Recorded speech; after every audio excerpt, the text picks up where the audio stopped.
Según The New York Times, altos funcionarios de la Casa Blanca, liderados por el secretario de Estado y asesor de Seguridad Nacional, Marco Rubio, han intensificado la presión sobre Donald Trump para derrocar a Nicolás Maduro y acabar con el régimen chavista enquistado en Venezuela, que consideran como una amenaza inminente. Tensión dentro del Congreso de Estados Unidos. A menos de 24 horas de un posible cierre de gobierno, demócratas y republicanos buscan consenso sobre el presupuesto federal anual. Según información de la cadena CBS, el movimiento palestino Hamás estaría dispuesto a aceptar las condiciones impuestas por el presidente estadounidense Donald Trump para acabar con la guerra en Gaza. En un discurso ante cientos de generales y almirantes, el secretario de Defensa de Estados Unidos, Pete Hegseth, criticó a militares y generales obesos y anunció un nuevo estándar masculino en las Fuerzas Armadas. Según The New York Times, altos funcionarios de la Casa Blanca, liderados por el secretario de Estado y asesor de Seguridad Nacional, Marco Rubio, han intensificado la presión sobre Donald Trump para derrocar a Nicolás Maduro y acabar con el régimen chavista enquistado en Venezuela. Rubio sostiene que Maduro es un dirigente ilegítimo que supervisa la exportación de drogas a Estados Unidos, lo que según él implica una amenaza inminente. Según el medio estadounidense, el director de la agencia de inteligencia John Ratcliffe y Stephen Miller, principal asesor de política interior de Trump, apoyan el enfoque de Rubio. En ese sentido, respaldan el discurso de Rubio sobre Maduro, asegurando que es un fugitivo de la justicia estadounidense y el jefe de una organización terrorista y del crimen organizado que se ha apoderado de un país.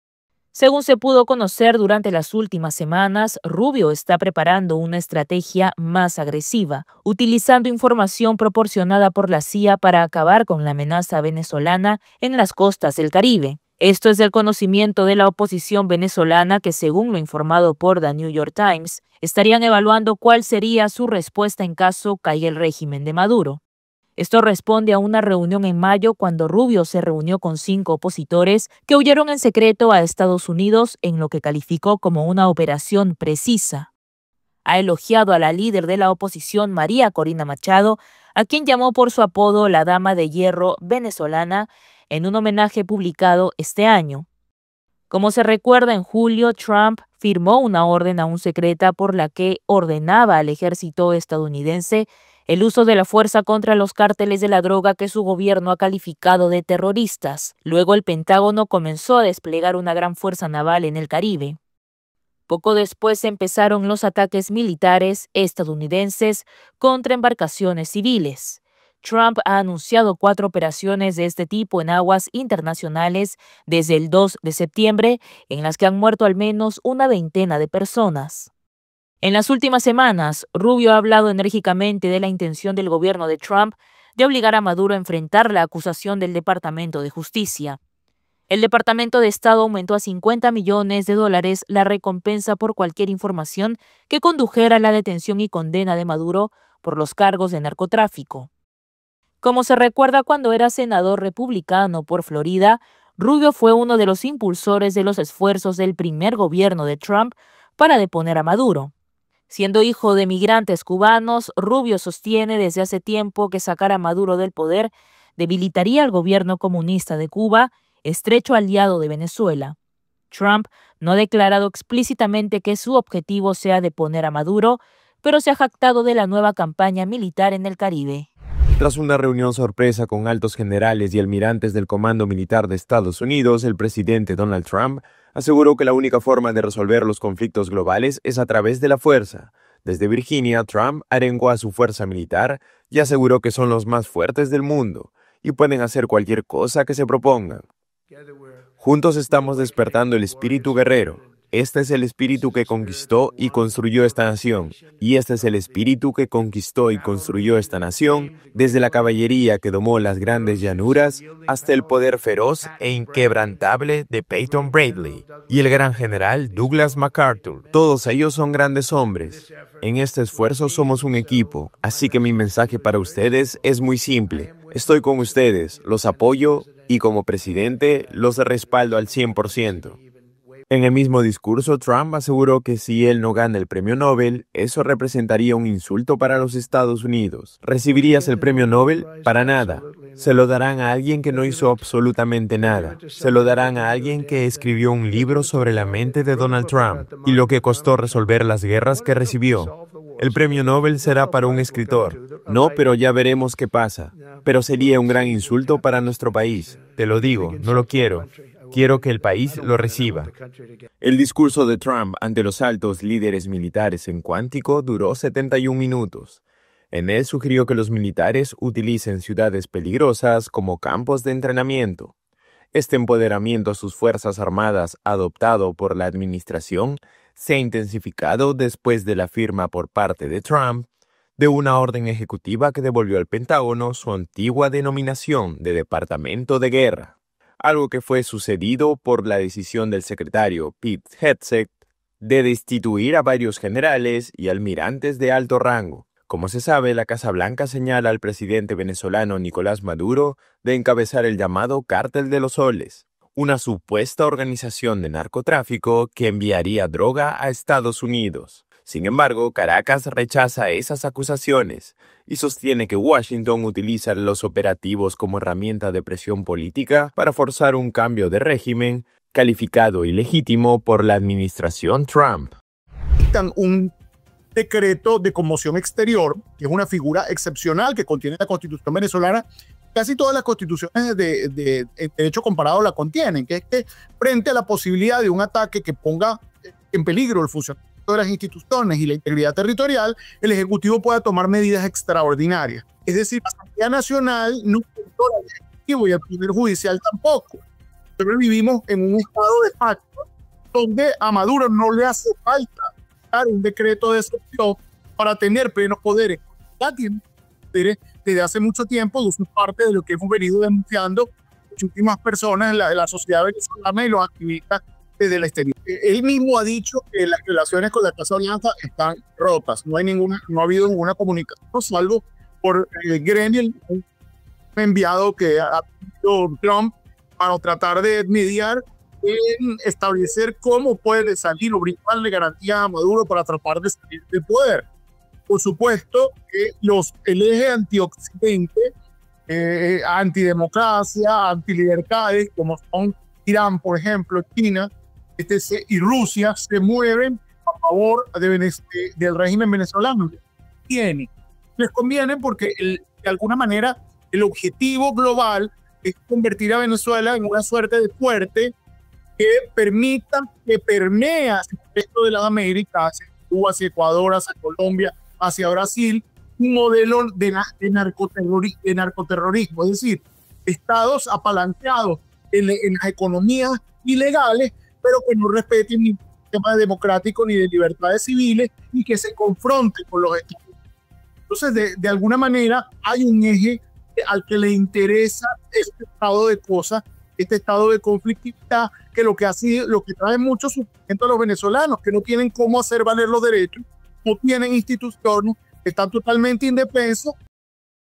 Esto también significa estándares de aseo personal, no más barbas ni cabello largo, ni expresiones individuales superficiales. Vamos a cortarnos el cabello, afeitarnos la barba y cumplir con los estándares. No más meses de identidad, ni oficinas day, ni tipos con vestidos. No más culto al cambio climático. No más división, distracción, ni delirios de género. No más escombros. El ejército de Estados Unidos está atravesando un cambio radical. El secretario de Guerra, Pete Hegseth, anunció este martes en una inusual reunión de generales y altos oficiales nuevas directivas que buscan restaurar lo que calificó como el más alto estándar masculino en las Fuerzas Armadas. El encuentro, celebrado en la base del Cuerpo de Infantería de Marina en Cuántico, Virginia, contó además con la presencia del presidente Donald Trump en medio de crecientes rumores sobre posibles purgas en los altos mandos militares. Hegseth criticó duramente la presencia de lo que denominó soldados gordos dentro del ejército y aseguró que resulta completamente inaceptable ver a generales y almirantes gordos. Para corregir esto, ordenó que todos los miembros de las Fuerzas Armadas, sin importar su rango, se sometan a exámenes físicos y mediciones 2 veces al año durante todo el tiempo de servicio. Nuestras oficiales y suboficiales son sin duda las mejores del mundo, pero cuando se trata de cualquier trabajo que requiera fuerza física en combate, esos estándares físicos deben ser altos y neutrales en cuanto al género. Si las mujeres pueden alcanzarlos, excelente. Si no, es lo que es. Y si eso significa que ninguna mujer califique para algunos puestos de combate, que así sea. Esa no es la intención, pero podría ser el resultado y que así sea.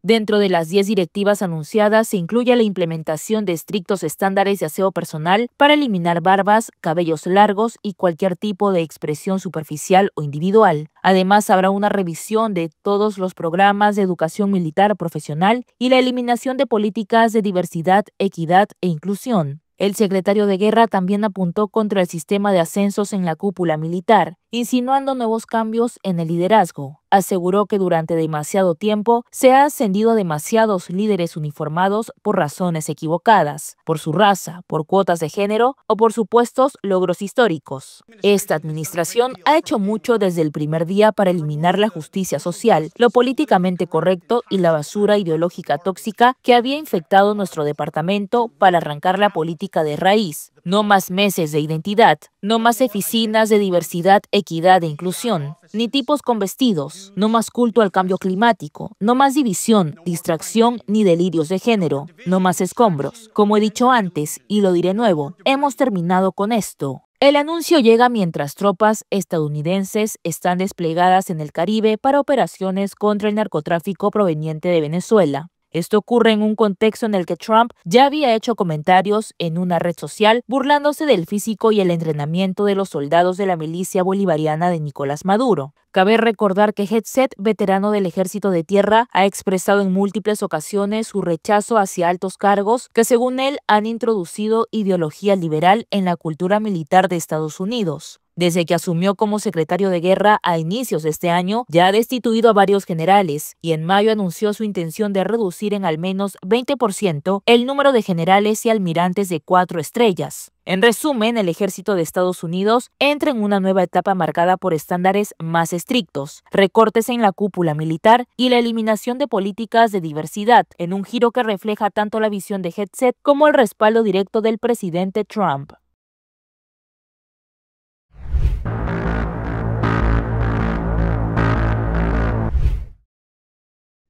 El Congreso de Estados Unidos enfrenta la cuenta regresiva para evitar un cierre administrativo. A menos de 24 horas del plazo, las negociaciones entre republicanos y demócratas están estancadas y la probabilidad de un acuerdo parece mínima. El punto central de la disputa son los miles de millones de dólares en subsidios reforzados. Los republicanos insisten en aprobar un presupuesto sin esos fondos, mientras que los demócratas rechazan cualquier plan que no los incluya. Una reunión de emergencia en el despacho oval con el presidente Donald Trump y los líderes del Congreso no produjo avances. El Senado volverá a votar la propuesta republicana, aunque los demócratas ya la han bloqueado en varias ocasiones. El líder republicano busca presionar a Jack Schumer, jefe de la minoría demócrata, para que ceda, pero cada partido culpa al otro de arrastrar al país hacia el primer cierre de gobierno en la segunda administración del gobierno de Trump. Y los republicanos del Senado planean insistir en votaciones repetidas sobre una extensión de financiamiento de 7 semanas, confiando en que los demócratas cedan ante la presión pública por la suspensión de servicios y trabajadores federales. La propuesta, ya aprobada en la Cámara, busca mantener abierto el gobierno hasta noviembre sin concesiones adicionales, mientras los demócratas exigen preservar subsidios, revertir recortes y limitar el poder del Ejecutivo sobre el gasto.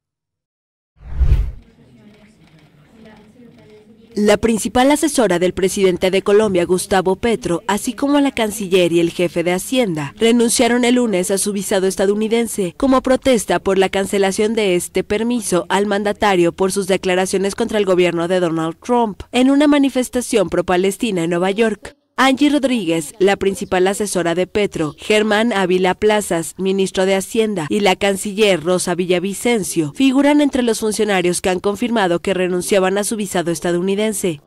Si por ser un pacifista te quitan la visa, pues muchos estamos diciendo también lo somos y pues renunciamos a ese documento. En cualquier momento que lo podamos solicitar porque tengamos que ir, pues está en la potestad y en la soberanía de cualquier país.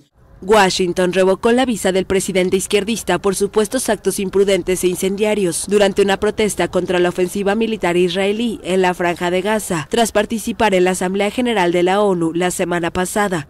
El gobierno de Trump rechazó que Petro llamara a los soldados estadounidenses a desobedecer órdenes, así como incitar a la violencia ante los manifestantes. Aquí no se incitó a la violencia, aquí se incitó ante todo a la paz, a parar un genocidio, y esos son los motivos por los cuales se ha revocado la visa del presidente. El gobierno de Petro informó que es posible que se presenten más renuncias a la visa estadounidense dentro del gabinete. Petro, crítico del primer ministro de Israel, Benjamin Netanyahu, a quien tacha de genocida, e hizo un llamado a las naciones del mundo a aportar soldados para un ejército más grande que el de Estados Unidos, para defender a los palestinos. También propuso abrir una lista de voluntarios colombianos y aseguró que él mismo se enlistaría. En 2024, el mandatario colombiano rompió relaciones con Israel por su ofensiva en Gaza, desatada en represalia por los ataques del movimiento islamista Hamas del 7 de octubre de 2023. YouTube pagará $22 millones al presidente estadounidense Donald Trump para poner fin a una demanda por la suspensión de su cuenta en esa plataforma de videos después del asalto al Capitolio de 2021. Según un documento judicial publicado el lunes, la empresa filial de Google es la última plataforma después de Meta y X en sellar un acuerdo judicial con el mandatario. Luego que los seguidores del republicano atacaran la sede del legislativo, las principales redes sociales y web de videos eliminaron las cuentas de Trump por temor a que promoviera más violencia, con afirmaciones falsas de que el demócrata Joe Biden había cometido fraude en las presidenciales de 2020.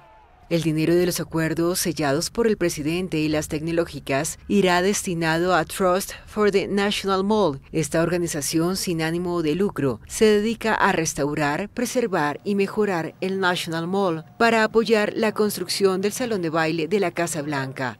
Trump demandó a estas empresas por censurar su discurso. Con la red social X llegó a un acuerdo en febrero por unos $10 millones, mientras que Meta se comprometió a pagar $25 millones, de los cuales 22 se destinarán a la creación de una biblioteca presidencial.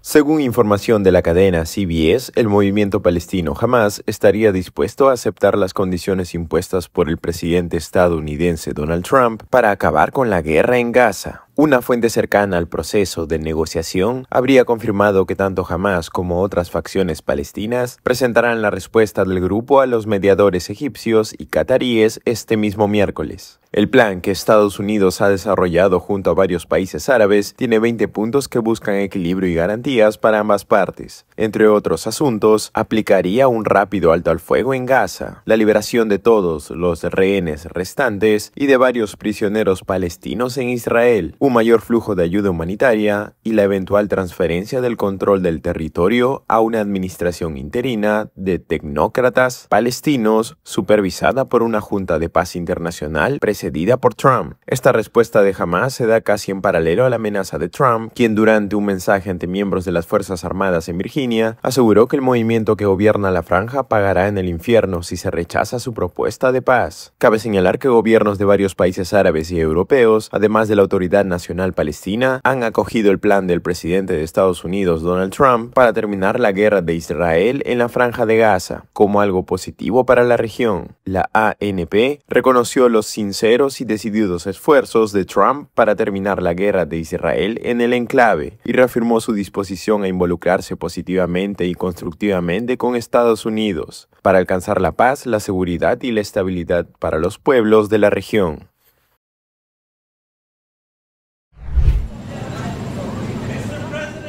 Benjamin Netanyahu negó el martes haber acordado la creación de un Estado palestino durante sus conversaciones con Donald Trump. La víspera, el primer ministro de Israel dio su respaldo a un plan de paz para la Franja de Gaza presentado por el presidente estadounidense. Una cosa quedó clara, nos opondremos firmemente a un Estado palestino. El presidente Trump también dijo que lo entiende, pero también dejó claro que tal medida supondría un gran premio para el terrorismo y pondría en peligro al Estado de Israel. Y por supuesto no estamos de acuerdo con eso. El plan prevé un alto al fuego, la liberación de los rehenes por parte de Hamás en un plazo de 72 horas, el desarme del movimiento islamista y la retirada gradual de Israel de Gaza, seguida de una autoridad de transición posguerra encabezada por el propio Trump. Hamás, que gobierna la Franja de Gaza, aún no ha respondido a la propuesta. Netanyahu dijo que el ejército israelí permanecerá en la mayor parte de Gaza y prometió recuperar a todos los rehenes vivos y en buen estado. El ministro israelí de Finanzas Bezalel Smotrich, de extrema derecha, describió el plan de Trump como un estrepitoso fracaso diplomático que da la espalda a las elecciones del 7 de octubre de 2023, fecha del ataque sangriento de Hamás contra Israel que desató la guerra en curso.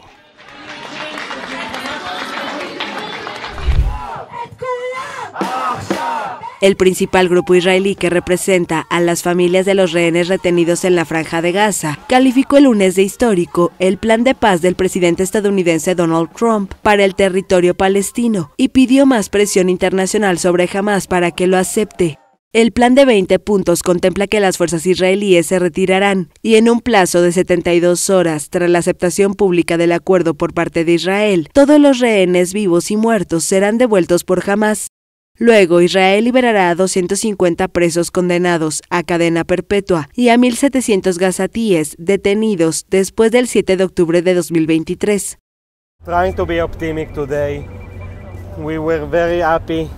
Hoy intentamos ser optimistas, nos alegró mucho escuchar lo que dijo Trump, nos alegró saber que Trump nos vio, que nos escuchó pedir el fin de esta guerra y el regreso de todos los rehenes vivos y muertos.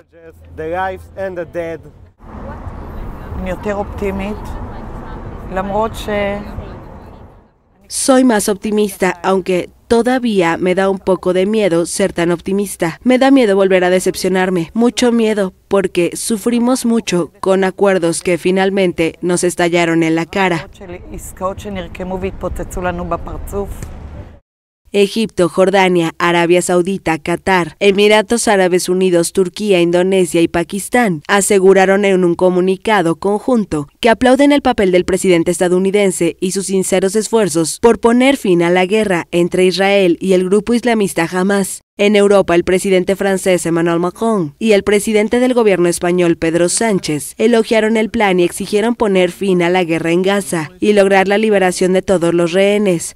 Por su parte, la autoridad palestina destacó los esfuerzos sinceros y decididos de Trump, según un boletín, y afirmó confiar en su capacidad para encontrar un camino hacia la paz. Por el contrario, la Yihad Islámica, un grupo armado palestino que lucha junto a Hamás en Gaza, denunció en un comunicado una receta para seguir atacando a los palestinos. Un responsable enterado de los diálogos dijo a la France Press que el plan fue entregado a los negociadores de Hamás, quienes declararon que lo examinarán de buena fe y darán una respuesta. 3 o 4 días.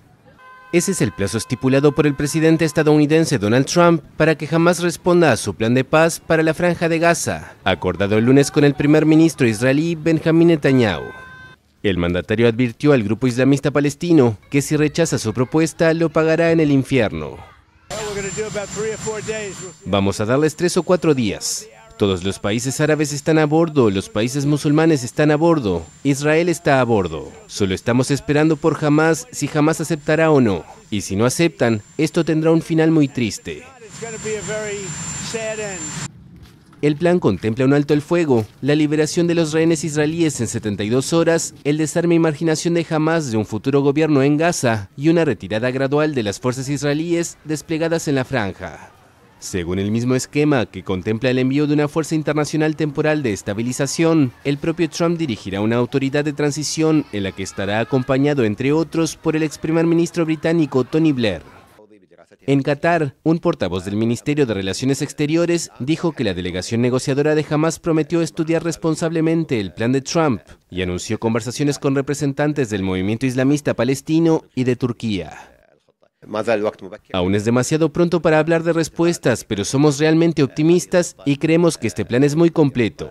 La delegación lo está estudiando ahora de forma responsable y seguimos en comunicación con ellos a través de la reunión que tendrá lugar esta noche.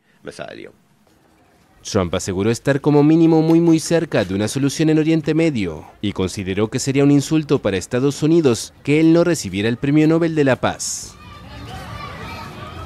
Aquí está nuestro plan. Lo aprobamos en el gabinete. Todos nuestros rehenes, tanto los que están vivos como los que murieron, todos ellos regresarán a casa de inmediato. Toda Hamas será desarmado. Gaza será desmilitarizada. Israel mantendrá la responsabilidad de seguridad, incluyendo un perímetro de seguridad en el futuro previsible. Y por último, Gaza tendrá una administración civil pacífica que no estará dirigida ni por Hamas ni por la autoridad palestina. Señor presidente, me alentó su clara declaración en la ONU contra el reconocimiento de un Estado palestino. Eso sería un resultado que, después del 7 de octubre, recompensaría a los terroristas, socavaría la seguridad y pondría en peligro la existencia misma de Israel. En cuanto a la autoridad palestina, aprecio su firme posición de que la AP no podría tener ningún papel en Gaza sin someterse a una transformación radical y genuina.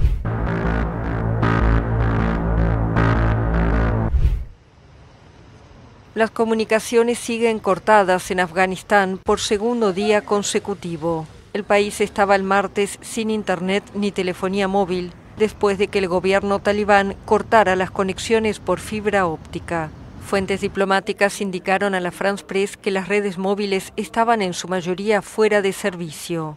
Una fuente que trabaja para la ONU habló de operaciones gravemente perturbadas y señaló que estaban recurriendo al uso de comunicaciones por radio y a limitados enlaces satelitales. Al interrumpir las telecomunicaciones a escala nacional, las autoridades talibanas paralizan un vector esencial para la educación de las mujeres y una de las pocas fuentes de entretenimiento e información en el país, pero también una pieza que se ha vuelto crucial para una parte de la economía. Los vuelos internacionales con destino a Afganistán también fueron cancelados el martes, según el sitio Flight Radar 24, que monitorea el tráfico aéreo mundial. En la vecina Pakistán, comerciantes y refugiados afganos del Bord Bazar, también conocido como Mini Kabul, están preocupados. Tenemos grandes negocios con hoteles en Afganistán, pero nuestros clientes no compran hasta que les enviamos fotos. No los aceptan sin fotos. Hoy en día todo el negocio se realiza en línea, todo el mundo está utilizando Internet.